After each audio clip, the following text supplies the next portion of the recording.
Hello. So today I would like to spend a little bit of time answering one of the questions, and that is around what is a mindfulness coach, but also what is mindfulness coaching, how is it different to other forms of coaching, and why should you maybe look out for a mindfulness coach? Okay, so first of all, let me talk a little bit about what is mindfulness coaching, where is it rooted at, and what are the sort of tools that we use. So I originally started out by being an executive coach, and I explored a number of different tools and approaches that are very well known in the executive coaching world, and that's really wonderful. But over time, when I added in meditation and yoga, I realized that my focus was more on how we become more mindful of ourselves. And I realized also by working with those clients that the majority of requests I got from clients was, how can I be a better leader?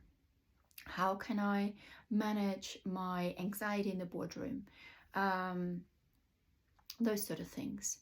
So that all for me came back to thinking about how can we be more mindful with ourselves so we can be mindful with others as well. So it comes back to this relationship that we have with ourselves in the present moment, and then how we take that relationship into our working life, into our day-to-day. So the important part here for me is really that mindfulness coaching, or the way I understand it, is about providing a systematic approach to enabling a daily mindfulness practice, but also to become mindful in your day-to-day. So it's about the present, it's about the here and now, it's about raising that awareness of the present moment. So what do I do differently, therefore, in comparison to maybe counselors or psychologists or things like that? I don't focus on the past. I don't explore the history necessarily. For me, it's all about rewriting your story in the here and now.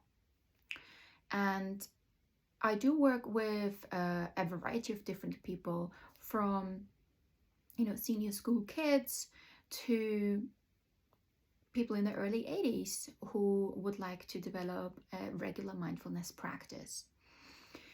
Before I talk a little bit more about the clients, I would like to talk about this regular mindful practice, because that is really the key in this. In the mindfulness coaching, while I use the tools of meditation, yoga, journaling, and coaching, I give homework, or I set a certain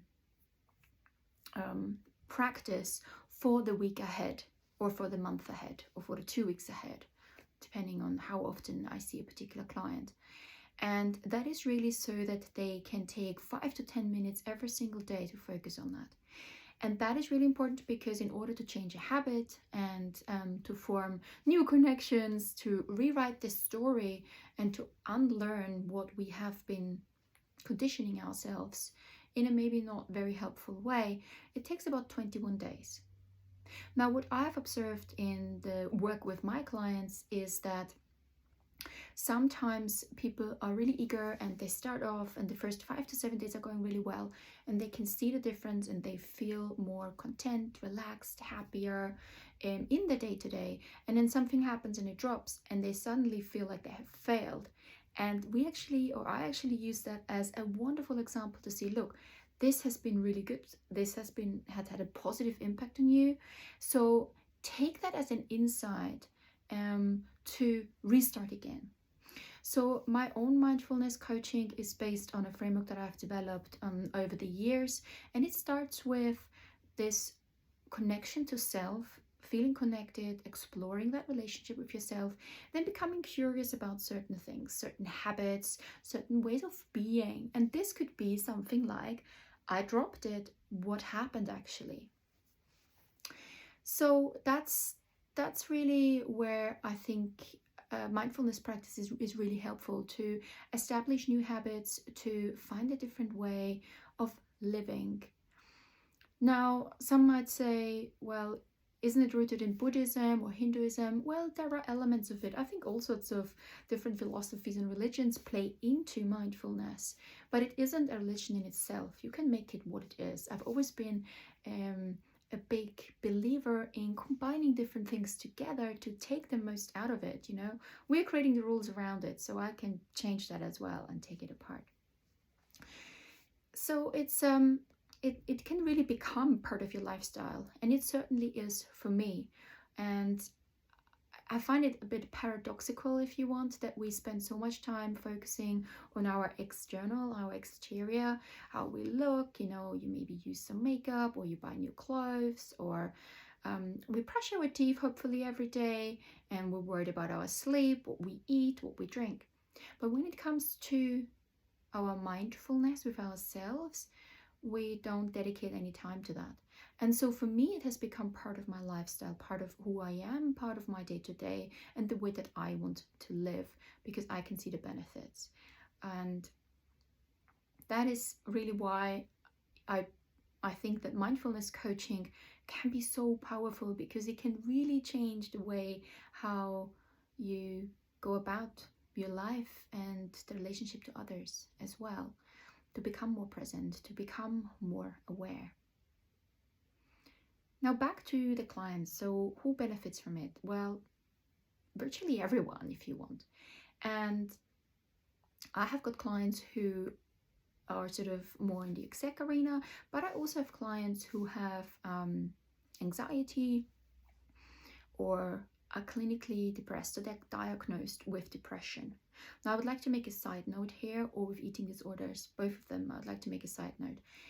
So when I work with people who have been diagnosed, or on medication maybe, or even in care of a psychiatrist, a psychologist, or counselor, this is really important for me to have this insight, and I established that in a pre-consultation that is free, so I don't charge for that, because it's also important to find out whether we would gel, whether the chemistry is right, whether this is really what you want to do or not.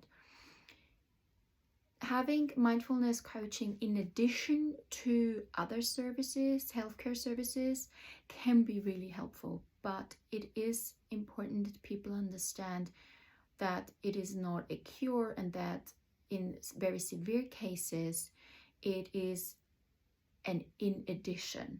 So over time, maybe somebody feels like that they want to drop their medication, or that they want to spend more time in the mindfulness, and that's fine. But again, I would advise them probably to go and have that conversation with a GP or a physician as well. And so I just want to make this point here. Similarly, with eating disorders, maybe they're under a nutrition plan or with a dietitian. It's about being able to bring this to align that. So I'm not a counselor, I'm not a GP, I'm not a dietitian. I am a mindfulness coach to focus on establishing relationship with self and becoming present, becoming aware of what's going on in the day-to-day, and being able to take that into the day-to-day, if you want. How often should you practice, or how often should you have a session? Well, again, this varies really from client to client for me. I have some people who are see weekly, and they book in 3, 4, 5 sessions in advance. I've got some people who I see weekly, but they book in 1 week at a time, because that's what serves them well at that moment in time, specifically those with anxiety and panic, where it's not so clear cut how they might feel next week. But I love the dedication either way. I've got some people who I might see on a monthly basis, so that could be as well. So chronic back pain, for instance, is one of those where maybe you have 1 or 2 mindfulness sessions, and then we have a monthly one, and you do certain exercises every single day, or you join a yoga class in addition to that, for instance. And so everybody has a different need, and that needs to be again established in that consultation. So overall, mindfulness coaching, I think, can have a tremendous positive effect on your well-being, on your relationship with yourself and others. and allows you to become more present and aware of what is actually going on. So if you're interested and you would like to have a free consultation, get in touch, go to my website, miyoko.love, or send me a message here, and I look forward to hearing from you.